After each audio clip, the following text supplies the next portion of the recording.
திருந்த மாட்டல, வருந்த மாட்டல, புரியல. இதை பார்த்துட்டு வாங்க.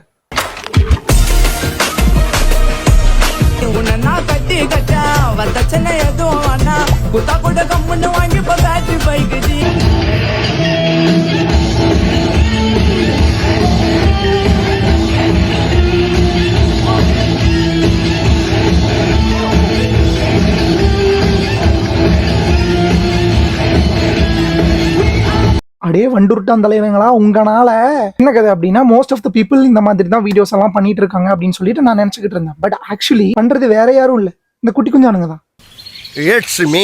ஒரு பேஷனேட்டிவ் ஸ்டூடெண்ட்ஸா இருக்கட்டும், இல்ல வந்து ஃபேஷனை கரியரா வச்சிருக்கிறவங்க சைட்ல இருந்து இந்த மாதிரி இஷ்யூஸ் எல்லாம் வர்றது கிடையாது. இந்த டப்பா டான்ஸ் ஆடிட்டு கானா சாங் போட்டுட்டு ஆடிட்டு இருக்கானுங்க பாரு குட்டி குஞ்சான்ஸ். ஸோ இவங்க தான் இந்த மாதிரி வீடியோஸ் எல்லாம் போட்டுட்டு இருக்காங்க. நம்ம அவங்க ஃபேஸ்ல இருந்து வீடியோஸ்ல இருந்து எல்லாத்தையும் எக்ஸ்போஸ் பண்ணி வீடியோ போட்டிருக்கோம். இதை பார்த்துட்டு இவங்க வந்துட்டு நீ என்னடா புடிங்கிருக்க அப்படின்னு கேட்டாங்கன்னா, நான் என்ன புடிங்கிருக்கேன்னு சொல்லிட்டு கீழே டேக் பண்ணி என்னோட அக்கௌண்ட் எல்லாம் வச்சிருக்கேன், நீ அதை பார்த்துட்டு வந்துட்டு பேசலாம்னு நான் சொல்லுவேன். கரெக்டு தானே? ஐயோ, இந்த மாதிரி எல்லாம் நம்ம வேர்ட்ஸ் யூஸ் பண்ணி பேசினா பாவம் அவங்க மனசு கஷ்டப்பட்டுறாதா?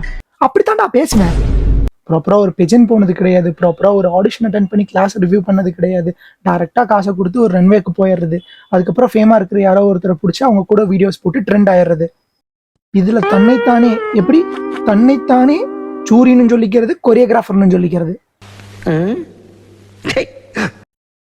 இதுல ஒரு விஷயம், இண்டஸ்ட்ரிக்குள்ள ஃபேக்கா இருக்கிற மாடலிங் கம்பெனிஸ் ஒரு சைடு, கானா பாட்டு பாடிட்டு ரீல்ஸ் போட்டு ட்ரெண்ட் ஆயிட்டு இருக்குன்னு ஒரு சைடு, இதுங்க மத்தியில கீழே நம்மளை வளரவே விட மாட்டேங்கிறானுங்களே.